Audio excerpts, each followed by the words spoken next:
உங்களால அக்காக்கு பரிசு கொடுக்காமலாம் இருக்க முடியாது. கடவுளே.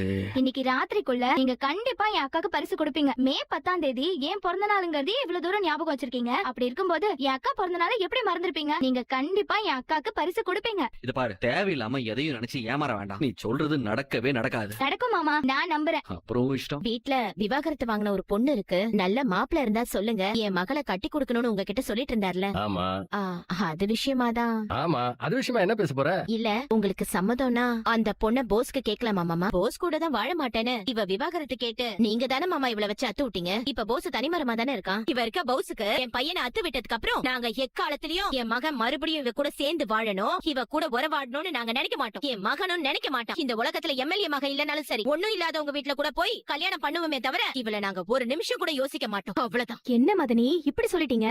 1000 தான் இருந்தாலும் நம்ம மலரு அவ இந்த வீட்டுக்குள்ள இருக்கிறப்ப எப்படி நீங்க?